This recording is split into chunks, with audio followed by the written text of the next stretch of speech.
Oke. Makan, udah pada makan siang? Alhamdulillah sudah, Kak. Ya, Kak. Ini jam-jam rawan ya, ngantuk.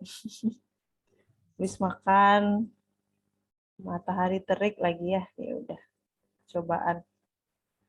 Semoga Pak masih bisa ini ya, masih bisa semangat mengikuti perkuliahan. Kakak mohon yang bisa mengaktifkan kamera, silakan aktifkan kameranya biar lebih kondusif, lebih enak gitu ya. Biar kelihatan sama siapa aja Kak berbicara. Oke. Ya, terima kasih yang menyalakan kamera. Oh, teman-teman, ini week ke berapa kita ya? Baru keempat ya? Harusnya week 7. Ada 3 materi lagi yang tertinggal.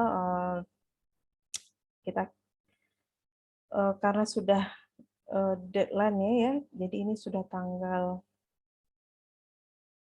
1, ujian tanggal berapa? 12 ya?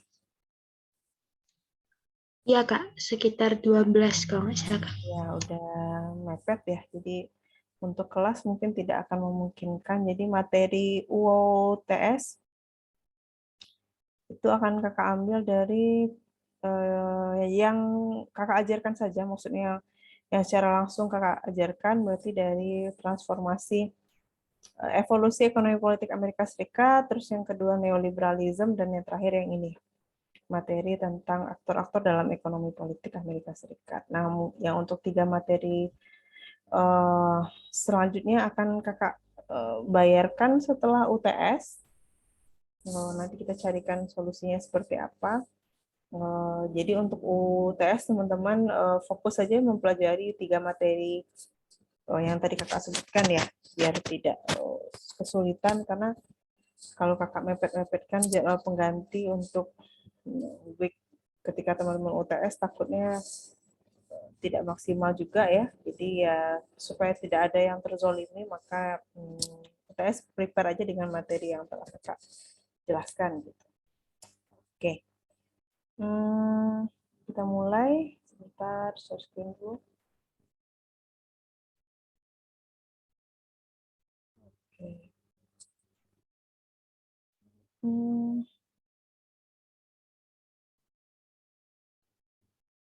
Kelihatan teman-teman?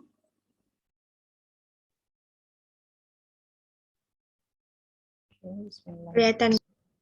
Sudah, Kak. Nah, kita masuk ke materi berikutnya, yaitu aktor-aktor dalam ekonomi politik Amerika Serikat. Nah, ini mungkin teman-teman juga sudah sudah mulai menyinggung tentang aktor-aktor dalam perpolitikan, terkhusus itu dalam hal kebijakan luar negeri ya, dalam mata kuliah TPLN, teori politik luar negeri. Nah, itu kalau saya nggak salah ada materi terkait aktor-aktor apa aja sih yang bisa mempengaruhi sebuah kebijakan luar negeri gitu. Kira-kira teman-teman ada yang masih ingat nggak aktor-aktor apa aja yang memiliki pengaruh terhadap foreign policy sebuah negara? Izin menjawab, Kak. Siapa? India, Kak. India ya. Oke, sebentar. Kalau tidak salah, aktor-aktor di dalam hal itu ada negara dan non-negara. Namun di sini India ingin meng-highlight-nya di non-negara, Kak. Kalau ada beberapa aktor non-negara yang bisa berpengaruh dalam perumusan kebijakan luar negeri, seperti um, uh, Neolib atau perusahaan-perusahaan seperti MNC, lalu juga epistemic group atau kelompok think tank atau yang berisi kelompok akademisi yang dapat mempengaruhi pemerintah dalam membuat keputusan. Mungkin segitu, Kak. Oke, benar Nindya. Terima kasih jawabannya. Ada yang mau menambahkan? Ada yang memberi ini jawaban yang lain? Aktor-aktor apa aja yang bisa kira-kira memberikan pengaruh terhadap sebuah policy, foreign policy di sebuah negara?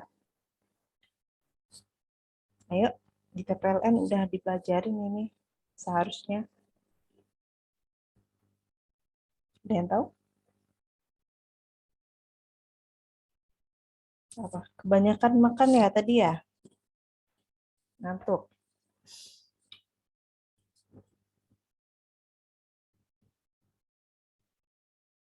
Siapa? Kakak yang tunjuk.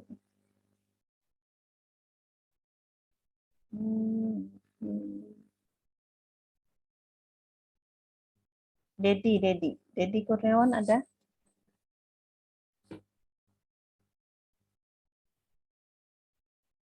Ada, Kak. Dedi, ada nggak? Masih ingat nggak aktor dalam perpolitikan yang bisa mempengaruhi sebuah foreign policy decision? Salah satunya adalah Kak, MNC, Kak. MNC udah nih. Selain MNC? Apa namanya?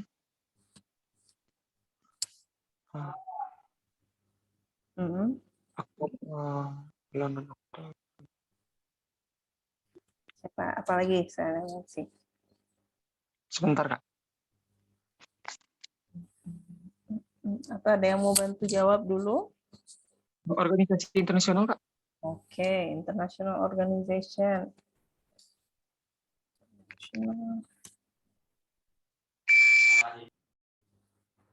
Yang lain? Ada yang mau jawab? Banyak loh. Bisa menjawab, Kak? Kak, izin menjawab, Kak. Siapa? Aduh, maaf. Nggak tahu Kakak. Pautan ya? Iya, Kak. Mungkin sosial media dan media berita gitu, Kak? Iya, oke. Media and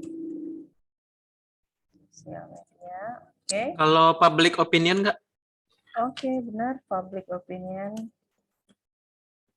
Oh, ini dia. Siapa yang jawab public opinion? Jovan. Jovan, Kak? Ada lagi, Kak? Di chat siapa? Oh, Yadi, opini publik. Oke. Ada lagi? Izin menjawab, Kak. Siapa? Adi, Kak. Presiden, Kak. Ya, Presiden sama Kongres, Kak. individual leadernya ya. Ya, Kak. Individual leader. Oke. Ada lagi nggak? Kira-kira.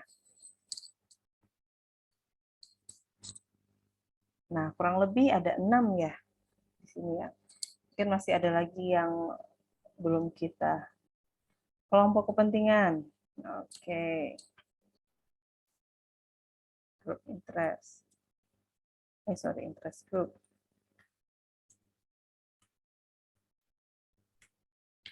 Nah, ini secara teoritik itu sudah dijelaskan dalam teori politik luar negeri atau foreign policy analysis ya. Analisis kebijakan luar negeri. Ada beberapa aktor-aktor yang bisa mempengaruhi sebuah kebijakan luar negeri negara. Nah, untuk Ecopol, political economy, khususnya Amerika Serikat, Kakak tidak menemukan sebuah literatur spesifik ya yang menjelaskan tentang aktor-aktor dalam political ekonomi Amerika Serikat gitu. Jadi sehingga yang bisa Kakak lakukan adalah untuk melihat aktor-aktor yang berperan dalam kebijakan luar negeri Amerika atau aktor-aktor yang memerankan peranan dalam public policy gitu. Jadi ada beberapa sumber yang Kakak kumpulkan kemudian Kakak simpulkan gitu. Jadi berdasarkan literatur tersebut terdapat beberapa aktor. Nah, mungkin aktor-aktor yang teman-teman sebutkan tadi bisa menjadi beberapa, mungkin disebutkan juga di literatur yang Kakak baca. Oke, kita hapus dulu ini.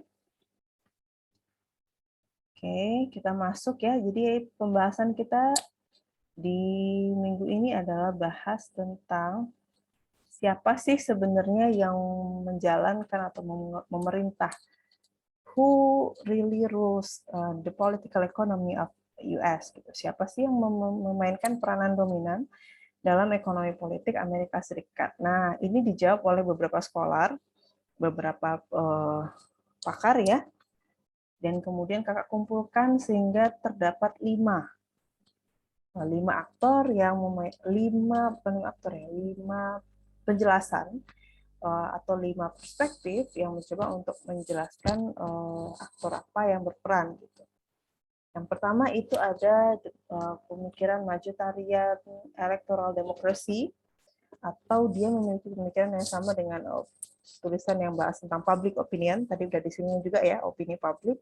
Kemudian yang kedua adalah para scholar yang meyakini bahwa elit ekonomi lah yang lebih berperan gitu, economic elite domination. Kemudian yang ketiga itu majoritarian pluralism, dan yang keempat ada bias pluralism. Ketiga dan keempat ini bicara hal yang sama, yaitu tentang interest group ya, kelompok kepentingan.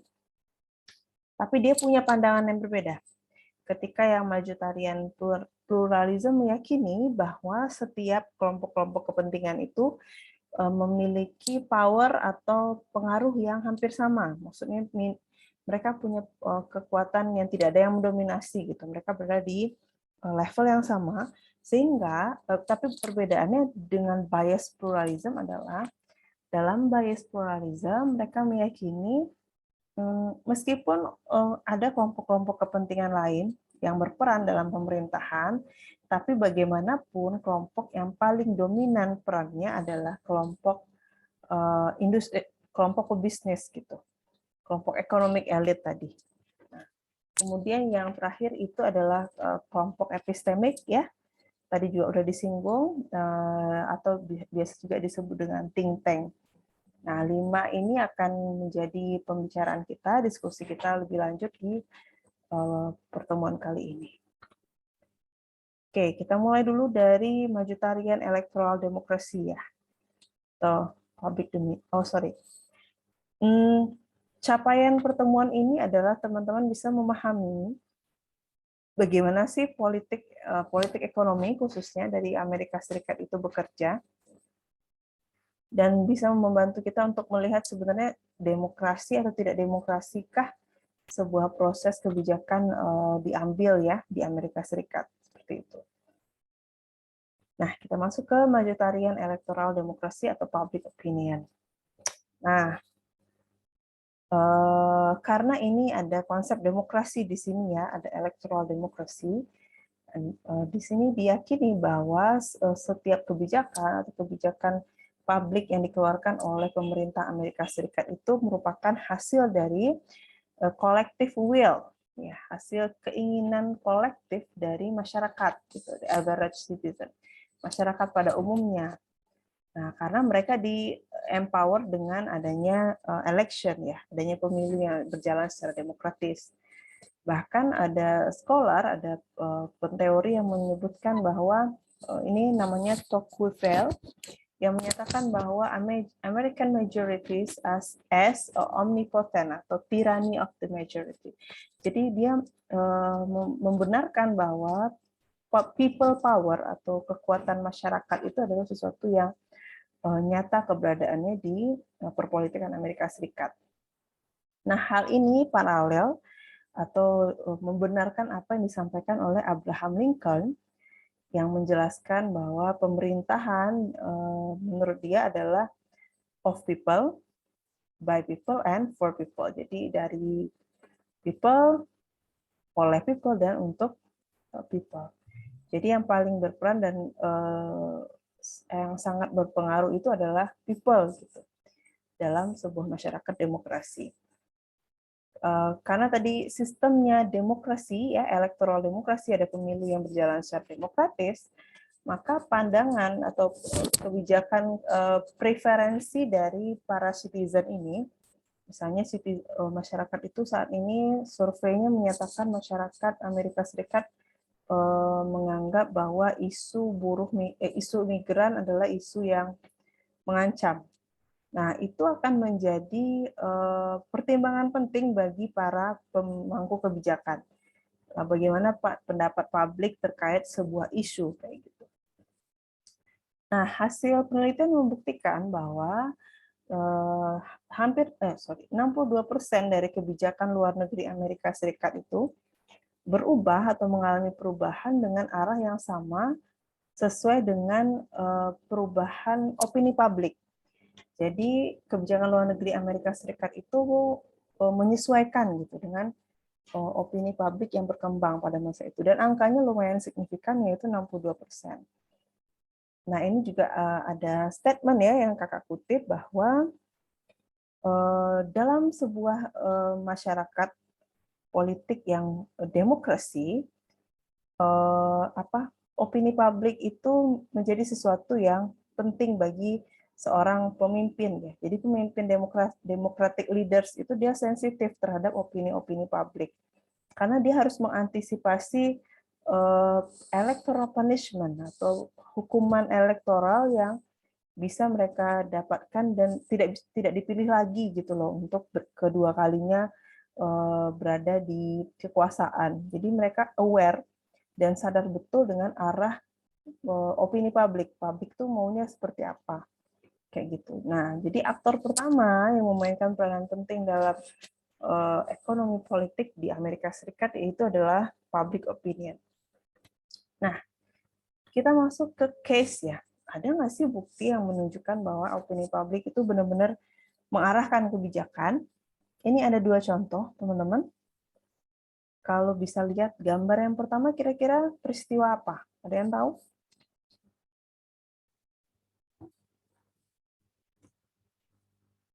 Yang ini, yang pertama ini. Ada yang tahu ini kira-kira? Yang apa nak Kak? AS yang AS perang di Vietnam, nggak salah nak Kak? Iya. Siapa yang jawab? Aduh. Ibal Kak. Siapa? Ibal Kak, Ibal Iwan. Oh ya. Kenapa Iqbal AS perang Vietnam? Kemudian ini apa yang terjadi ini? Ya itu kan perang di Vietnam itu kan salah satu perang terlama yang AS ikuti kan Kak. Padahal itu kan ada hubungan secara langsung ke negaranya. Nah karena perang itu lama dan sangat merugikan bagi AS, jadi masyarakat ini menuntut pemerintah AS ini untuk menghentikan perang di Vietnam itu Kak, karena kerugiannya selain dari kerugian ekonomi juga kerugian manusia juga Kak. Itu Kak. Benar banget ya Iqbal ya. Thank you. Udah bantu jawab. Nah, ini memang adalah salah satu peristiwa di mana masyarakat melakukan protes besar-besaran ya untuk mendesak pemerintah mengakhiri perang di Vietnam. Nah, ini ada Vietnam Peace Parade Committee. Nah, ini masyarakat umum ya. Ini kan average citizen nih, masyarakat biasa gitu yang melakukan upaya agar mereka bisa mempengaruhi sebuah kebijakan. Nah, yang kedua ada yang tahu nggak nih? We are the 99%.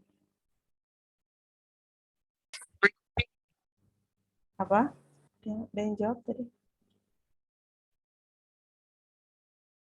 Ada yang tahu nggak ini peristiwa apa?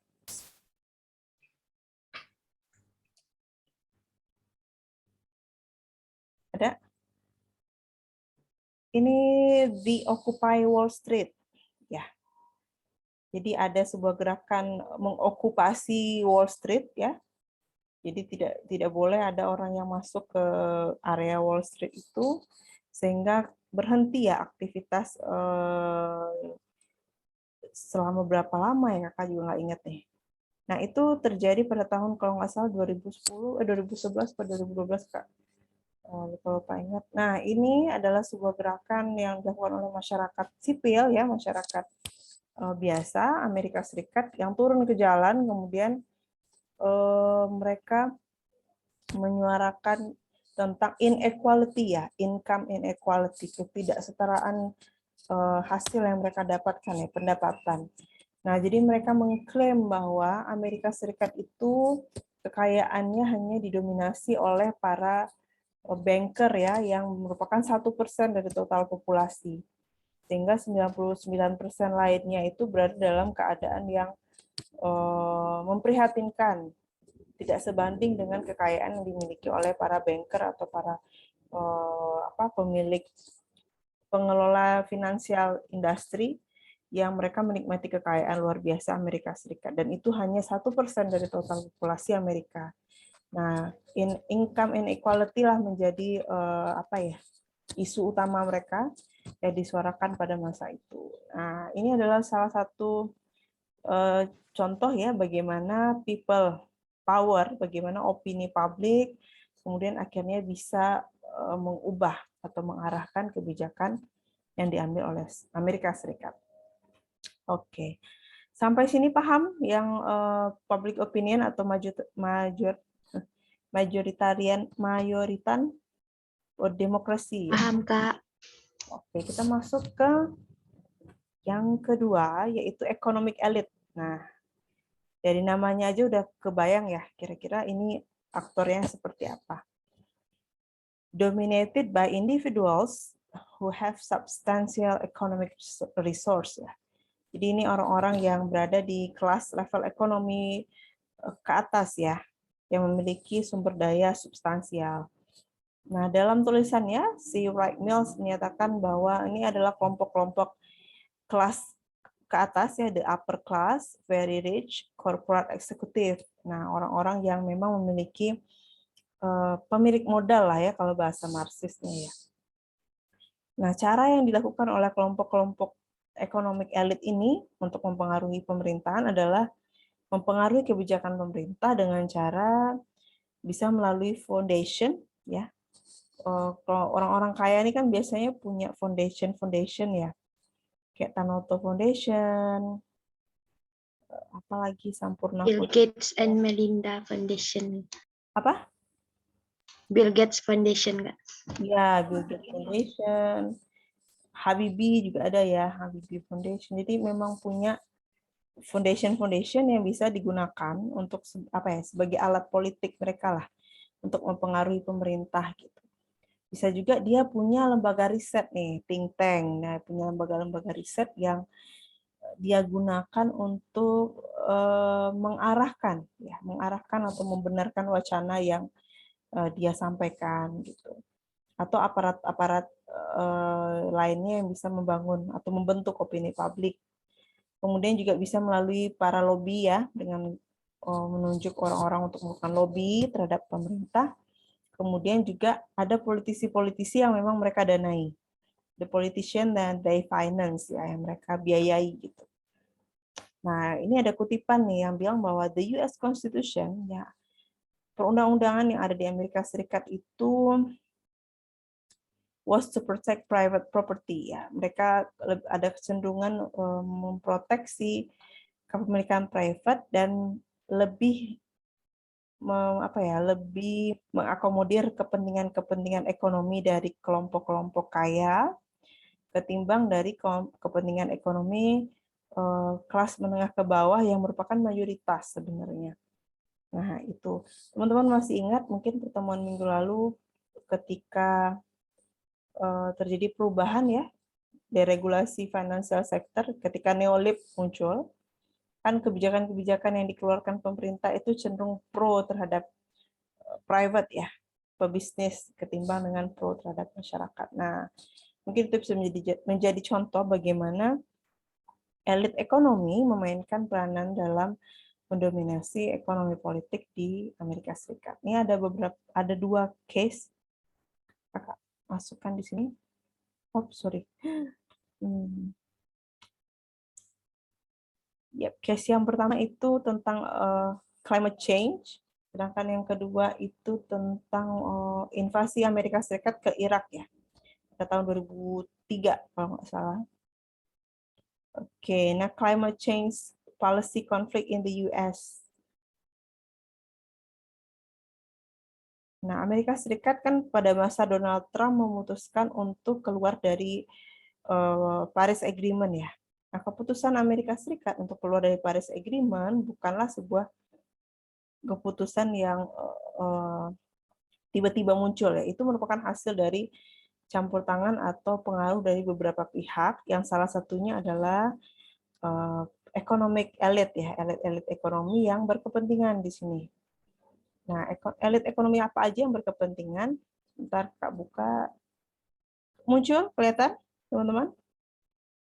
Kelihatan, Kak. Oke, sebentar. Kita ininya ada, filenya ada. Silakan nanti kamu baca lebih lanjut. Kakak kirimkan.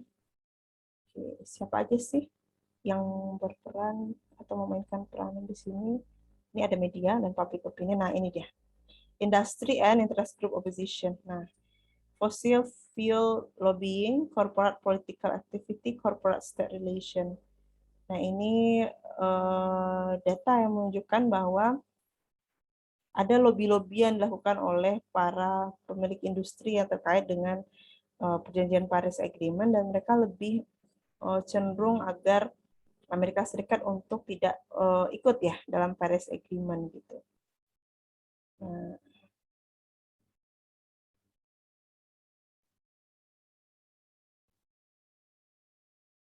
ya seperti perusahaan ExxonMobil, Koch Industry, nih. Unlimited capital to spend on lobbying, political contribution, and media campaign to oppose climate legislation. Nah, ini yang dilakukan oleh para pemilik industri ini ya. Mereka melakukan membayar untuk proses lobbying, ya bisa jadi dalam bentuk suap atau dalam bentuk lain. Kemudian ada campaign media, ya media juga mereka gunakan untuk mencegah agar tidak disahkannya aturan-aturan terkait climate tadi yang akan merugikan mereka. Gitu. Oke, nah contoh kedua itu adalah tentang invasi Amerika Serikat ke Irak ya. Nah, mungkin teman-teman juga udah pada pernah membaca atau pernah mendengar bahwa salah satu motivasi terbesar invasi Amerika Serikat ke Irak pada tahun 2003 itu disebabkan oleh minyak ya. Nih, coba dibaca ini, before the 2003 invasion, nah sebelum invasi Amerika ke Irak pada tahun 2003, Iraq domestic oil industry, industri minyak di Irak itu adalah industri yang nationalized ya, yang dimiliki oleh negara dan tertutup terhadap perusahaan-perusahaan barat ya.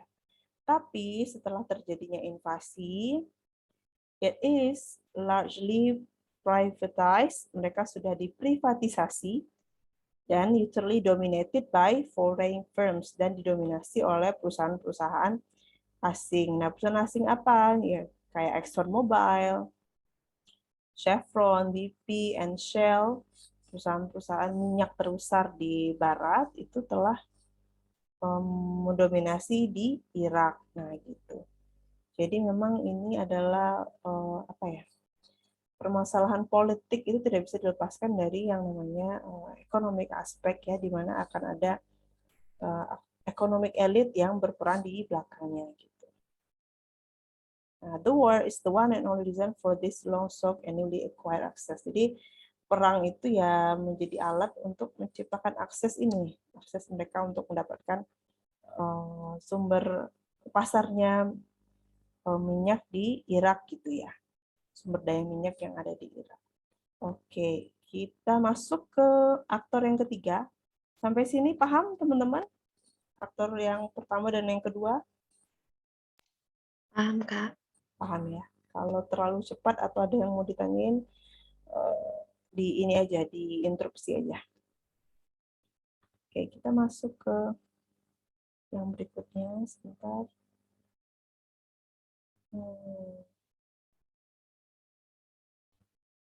Oke.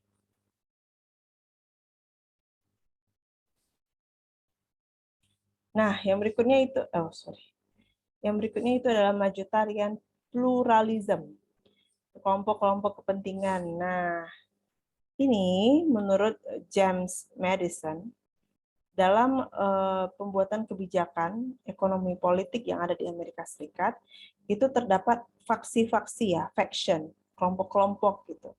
Nah, kelompok-kelompok ini bisa jadi dalam bentuk political parties, popular majorities, organized interest group, business firms, industrial sector, atau apapun itu. Nah, kelompok-kelompok ini, kepentingan mereka itu punya pengaruh, setidaknya punya pengaruh lah gitu dalam pembuatan kebijakan. Tapi tidak ada yang dominan gitu. Jadi mereka masing-masing kepentingan mereka itu akan berkonflik gitu ya, akan terjadi konflik masing-masing kepentingan, dan nanti dalam proses negosiasi dan segala macam kepentingan yang menanglah yang akan menjadi menghasilkan kebijakan tersebut kayak gitu. Nah, dalam majoritarian pluralism, mereka meyakini bahwa semua kelompok kepentingan itu memiliki pengaruh yang relatif sama gitu.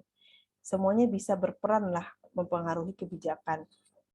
Jadi mau itu dia kelompok buruh, mau dia kelompok petani, partai politik atau pebisnis gitu, mereka memiliki potensi untuk mempengaruhi kebijakan yang ada dalam pemerintahan. Nah, hal ini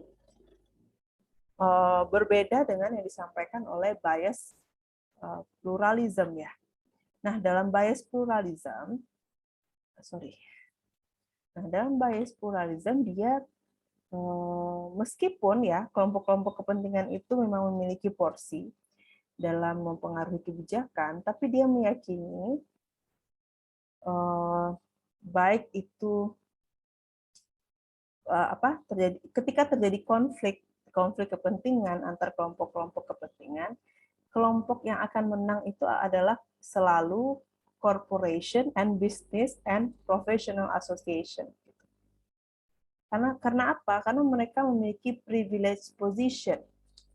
Jadi bisnis sektor itu memiliki posisi privilege yang berperan lebih besar terhadap perubahan kebijakan sebuah negara. Nah, beda dengan yang majoritarian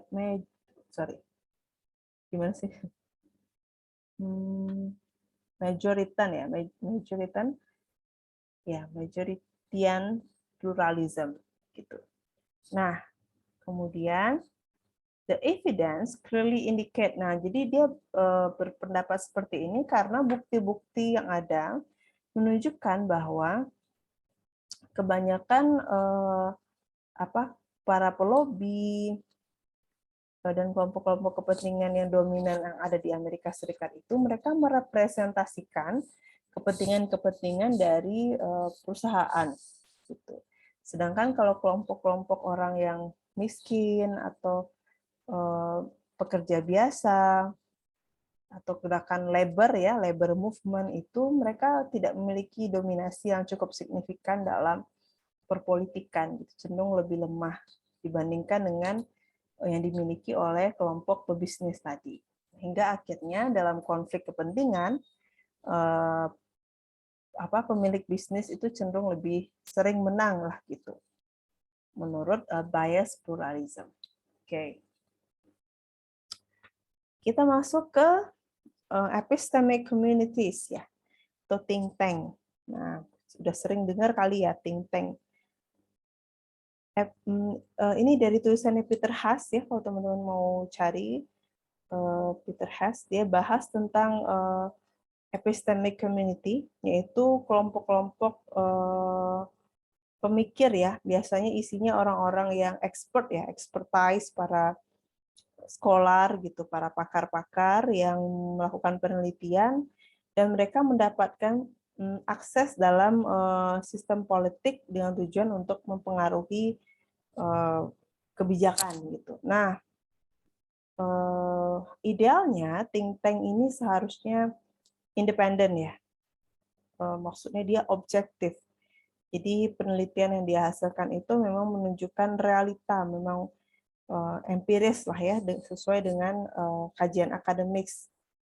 Nah, dia digunakan sebagai alat untuk menginterpretasi struktur internasional dan mengidentifikasi apa sih yang tengah dihadapi oleh negara. Jadi pemerintah membutuhkan kelompok-kelompok ini, kelompok-kelompok epistemik, dalam memudahkan mereka mengambil keputusan gitu. Jadi data-data empirik atau temuan-temuan dari penelitian inilah yang kemudian menjadi landasan dalam pengambilan sebuah kebijakan. Nah, di Amerika Serikat itu sendiri banyak sekali think tank ya, banyak sekali lembaga-lembaga riset, dan itu per tema itu punya satu lembaga riset khusus. Misal kalau misalnya Foreign Policy on China gitu. Nah, kebijakan luar negeri Cina itu ada think tank khususnya. Foreign policy, kebijakan untuk climate policy itu juga ada think tank khususnya gitu. Mari kita lihat ya, ini ada data. Nah, the 50 most influential think tanks in the United States. Nah, ini ada 50 think tank yang paling berpengaruh ya di Amerika Serikat. Oke, kelihatan teman-teman? Kelihatan, Kak. Oke, sebentar. Nah, ini ada Belfer Center for Science in the International Affairs ya. Difokus ke international affair ya. Nah, intense on analyzing arm control, dia fokusnya ke permasalahan kontrol senjata dan ancaman nuklir ya. Nah, Ford Foundation. Nah, ini tadi kan ada tuh. Tahu Ford, teman-teman? Tahu, Kak. Apa? Perusahaan ban mobil, Kak. Perusahaan mobil. Mobil ya. apa ban mobil? Pokoknya otomotif. Ya, ini berarti ini economic elite ya. Dia punya foundation. Nah, fondasi, kemudian foundation dia bikin lembaga think tank. Nah, ini dia Belfer Center for Science and International Affairs. Nah, ini dipakai oleh pemerintah, temuan-temuan dia ini dipakai oleh pemerintah untuk menentukan arah kebijakan terkait nuklir dan juga tentang arm control. Nah, tapi di sini disebutkan bahwa orientasi politiknya independen ya. Dia tidak terlalu berpihak terhadap orientasi manapun. Ada lagi nih Earth Institute, ya 1995. Dia Science and Technology to Improve Condition of Population, focus on addressing important global issues, sustainable development and needs of the world poor. Nah, ini tentang development kayaknya ya. Nah, political orientation-nya sentris. Ada lagi ini The Heritage Foundation. Nah, ini dipakai oleh Ronald Reagan. Reagan's policy drew significantly from the mandate for leadership heritage official policy study. Nah, jadi kebijakan-kebijakan yang diambil oleh Ronald Reagan itu berpangku kepada hasil temuan dari The Heritage Foundation ini. Pemerintah menggunakan ini sebagai landasan. Konservatif ya, orientasi politiknya agak konservatif. Nah, ini ada Human Rights Watch, nah sering dengar kan? Nah, dia liberal nih orientasi politiknya. Kemudian ada Kaiser Family Foundation, nah fondasi Kaiser Family. Dia healthcare issue in the US. Dia independen. Kemudian ada lagi Council of Foreign Relations. Nah, ini fokus ke HI ya ini ya, hubungan luar negeri. Masih banyak lagi teman-teman, 50 ya, 50 think tank. Nah, kalau Indonesia ada yang tahu nggak think tanknya apa? CSIS itu punya Indonesia, Kak? Yes, apa itu kepanjangannya? Center of International Strategic Studies apa gitu, Kak? Iya, CSIS itu termasuk yang terkenal ya. Center for Strategic and International Studies. Nah, di Indonesia inilah yang paling signifikan ya, lembaga riset, lembaga think tank. Dia bahas tentang Ukraine. Banyak ya tema-tema yang diangkut di sini, dibahas di sini. Oke. Nah, teman-teman, sebentar. Loading ya.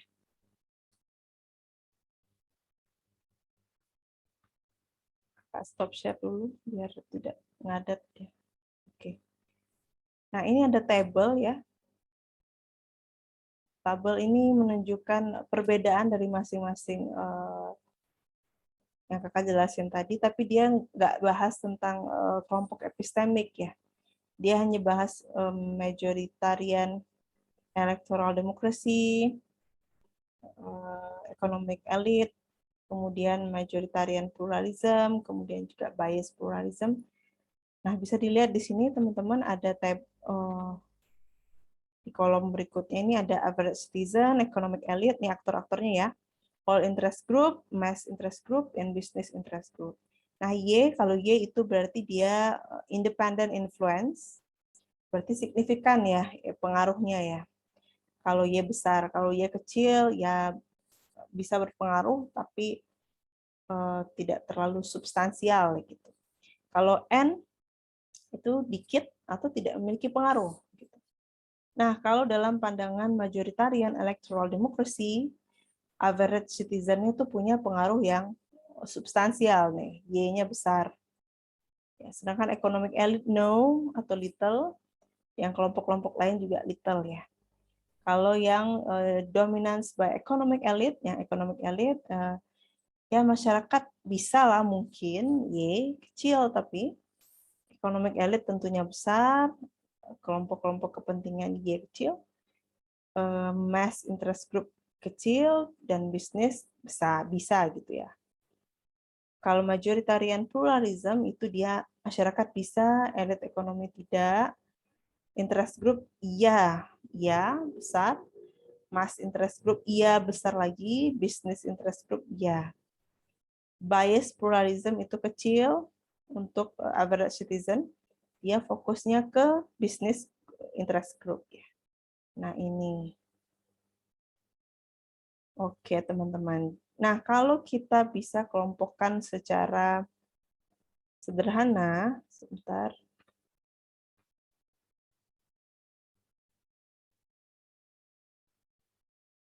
Kakak share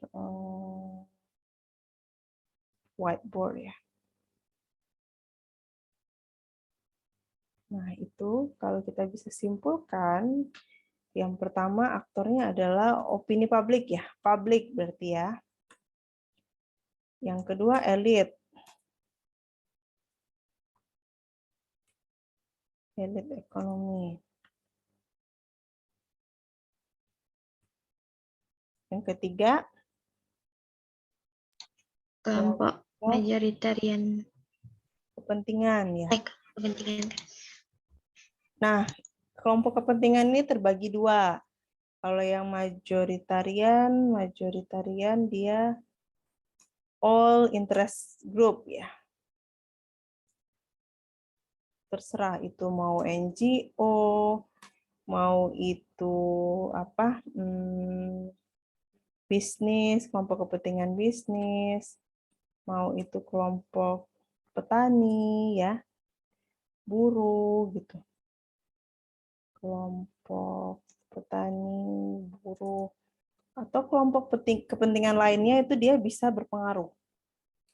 Nah, yang keempat, yang kedua itu kelompok kepentingan yang fokusnya hanya ke kelompok kepentingan. Kalau yang bias dia ke bisnis. Business interest group ya. Nah, yang keempat apa? Think tank ya. Ya, Kak. Nah, oke. Teman-teman, kita ada berapa orang? Semuanya nih, yang hadir aja. Nggak usah yang nggak hadir mah nggak usah diinin dulu. Partisipannya ada berapa nih? 36 kayaknya, Kak. 36 udah kurang kakak?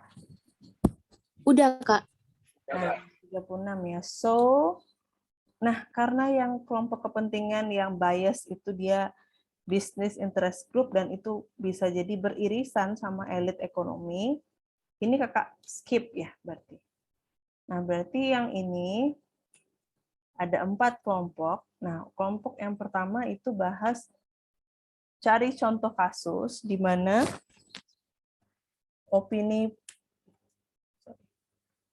public opinion itu mempengaruhi kebijakan ekonomi politik di Amerika Serikat. Cari satu kasus gitu. Kemudian jelaskan kasusnya seperti apa, terus pengaruhnya seperti apa gitu. Perubahan kebijakan kah atau dia menghasilkan kebijakan kah atau seperti apa. Nah, yang kedua ini elit ekonomi, cari salah satu contoh kasus bagaimana elit ekonomi kemudian mempengaruhi kebijakan yang diambil oleh Amerika Serikat. Nah, yang ketiga, dia terserah mau kelompok kepentingan apapun ini, kecuali kelompok bisnis ya.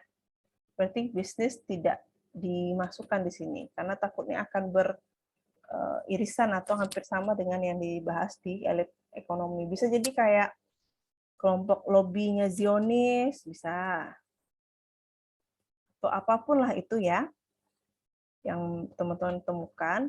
Nah, bagaimana sih dia mempengaruhi gitu? Contohnya seperti apa? Begitu juga dengan think tank. Nah, pilihlah misalnya ada think tank tentang climate change, satu think tank tentang kebijakan luar negeri, think tank tentang keamanan, misal seperti itu. Nah, tugas teman-teman cari contoh kasus dan kemudian jelaskan kasus itu. Itu aja tugasnya per kelompok. Nah, untuk pembagian kelompok, mau bagi sendiri apa mau kakak yang bagi? Random. Gimana? Kak aja, Kak. Kakak aja membagi nggak apa-apa, Kak. Kakak aja. Kita pakai aplikasi Ya, Kak, aja. kakak aja, Kak. Pakai aplikasi aja ya, biar ini ya. Sebentar. Oke, Kak.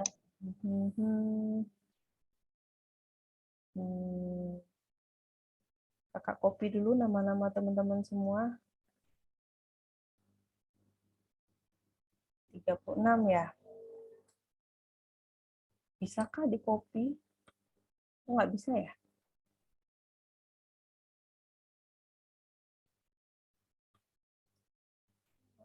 Nama peserta di Zoom ini nggak bisa di copy kah? Oke. Oh, sebentar. Teman-teman sebutin namanya aja ya berarti ya. Akan bukakan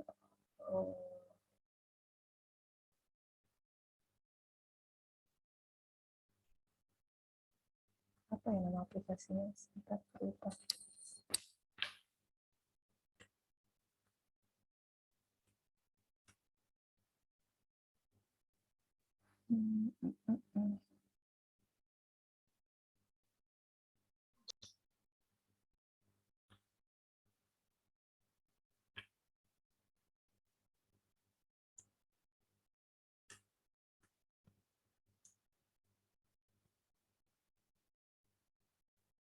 Sorry. Random group itu ya, random group generator.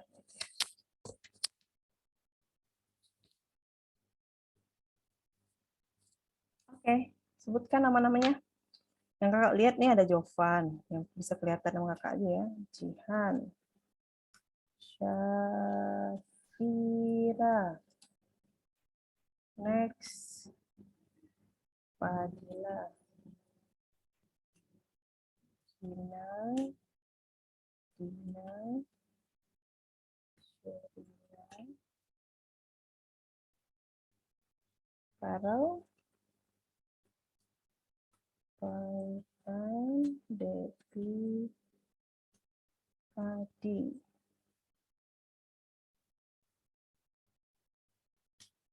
Aulia, Habib,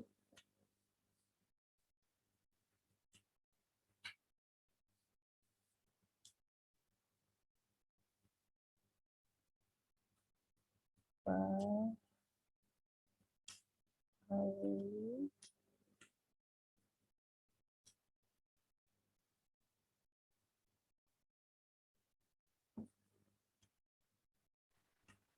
Kak izin, Kak. Tadi kakak ngetik nama Fadila 2 kali, Kak. Oh, 2 kali? Fadila itu ada 2 orang. Ya, mungkin satu pakai nama belakangnya aja, Kak. Jadi Fadilanya ada 2 ya? Oh iya. Yang satu Fadila apa? Fadila E sama Fadila S, Kak. Oh gitu, oke. Fadila. Oh, namanya sama ya. Oke. Gitu.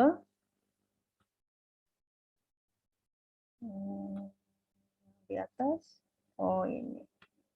Oke, ada lagi yang sama? Sampai mana Nanda? Kayaknya itu aja.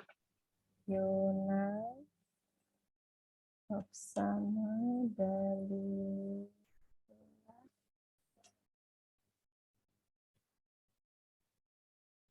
Devi, Indonesia, Isma,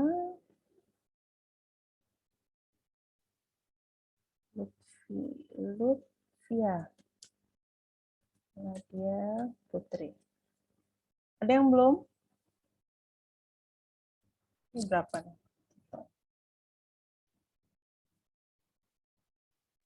Esti belum, Kak.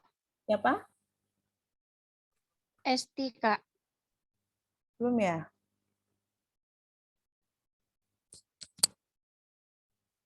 Hani juga belum, Kak. Coba yang belum ini ngacung. 2. Siapa aja? Esti, oh banyak yang belum. Esti, Virena, Raihani. Ada lagi?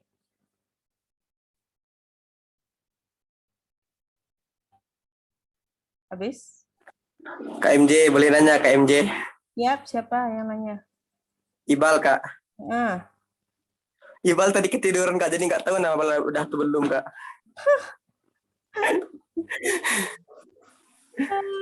Iqbal, banyak kan ini makan ya. Banyakan karbo udah Iqbal nih. Alhamdulillah. Siapa? Terima kasih, Kak. Untung bangun ya. Itulah, Kak. Lagi yang belum di chat, Adi. Oh, udah. Oke. Coba ya, nanti dicek lagi ya kalau ini tiba-tiba ada yang belum, nanti kita tambahin aja. Number of team, ada 4 tim ya berarti ya. Oke. Divide. Ini hasilnya teman-teman. Kelihatan? Risma, Dalila, Alwi. Tim 1, ini berarti opini publik ya. Dedi, ada Dedi, ada Debbie ya, bener ya? Bener nggak nih? Takutnya kakak typo. Benar tuh, Kak. Betul, Kak. Kedua. Tim 2, berarti tim 2 apa? Tim 2 ke elit ekonomi. Tim 3 itu interest group, tim 4 think tank. Oke. Udah di screenshot, disimpan. Kakak simpan juga biar ini. Oke.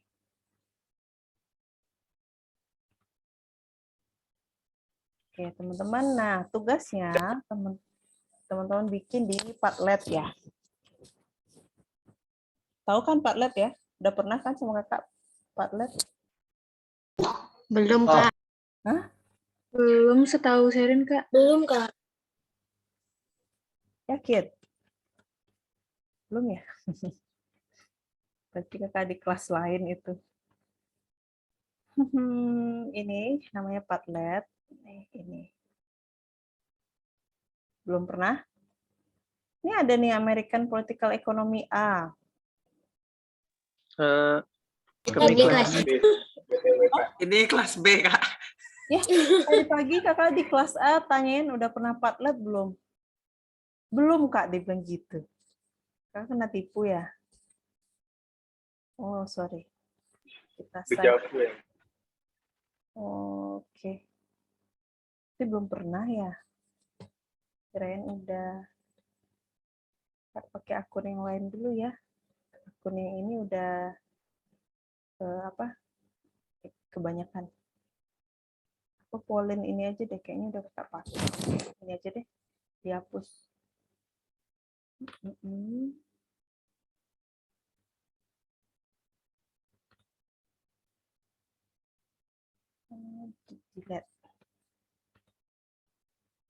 Delete 5132. Oke. Nah, Padlet tuh kayak gini, teman-teman. Silakan. Jadi ini kayak mading gitu ya, mading tapi digital gitu. Nah, teman-teman bisa post di sini. Nah, kakak bisa melihat apa aja yang teman-teman post, kemudian bisa kakak print. Jadi ada dokumentasinya, tugasnya gitu nggak hilang. Semua kelompok ada di sini.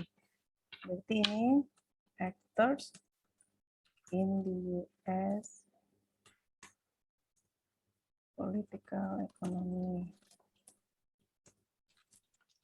Berarti ini Kopol AS, ini B gitu ya? Ah, dari pagi A.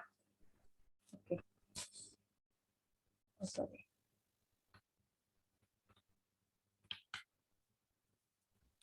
Bentar ya, loading dulu nih.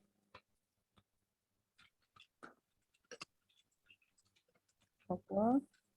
Nah, ini linknya nanti kakak copy, teman-teman. Silakan akses ya. Ini ruang chat. Nah, ini silakan dibuka.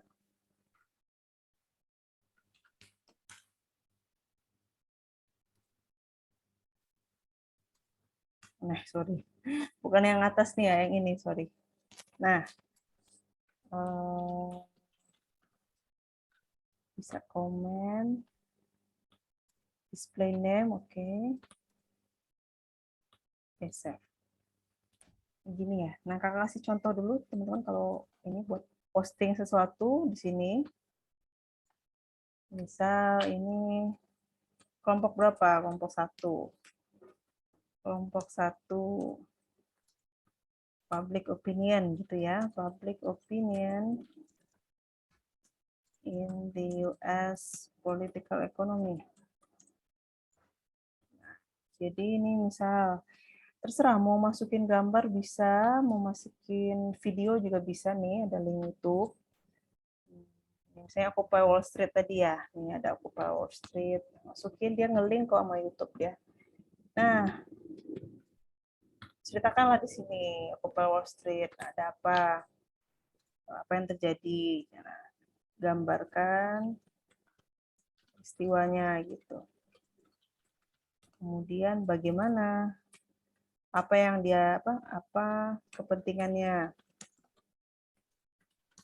terus pengaruh dia terhadap kebijakan. Gambarkan aja case-nya seperti apa. Ini bisa ditambah, diganti-ganti warna bisa, kemudian terserah teman-teman mau apain ya. Jadi perwakilan aja untuk membuat ini postingannya, kita publish, misal seperti ini. Ini gambarkan panjang-panjang ya, maksudnya nggak gini doang maksudnya. Nanti kalau misalnya ada yang mau nambahin, silahkan di komen juga ditambahin. Misal peristiwa ini terjadi ya bla bla bla, pakai gitu. Tapi kalau mau ada yang ditambahin lagi komen, anggota kelompok, misal kelupaan ya, anggota kelompok siapa aja gitu. Paham kira-kira Padlet? Terserah lah nanti kalau udah selesai tuh bisa kakak ini kan download jadi PDF gitu. Jadi tampilannya tuh nanti kayak jadi majalah. Nah, biar teman-teman tugasnya tidak sia-sia lah gitu, ada kenang-kenangan. Gitu kira-kira ya. Nah, deadline dari tugas ini adalah tanggal 12. Ketika teman-teman UTS. Gimana? Oke ya? Oke, Oke, Kak. Oke ya, jadi tanggal 12 kan sekalian belajar nih. Mengingat-ingat lagi gimana sih yang aktor-aktor yang berperan gitu. Sekalian belajar, nah tugasnya di-submit. Boleh sih dari sekarang boleh, tapi paling lambat di tanggal 12. Nah, mana tahu bakal ada di soal gitu ya. Mana tahu gitu. Nah, teman-teman bisa sambil belajar persiapan UTS. Ada pertanyaan terkait tugas atau terkait hal lain? Izin Kak, Ya, siapa yang nanya?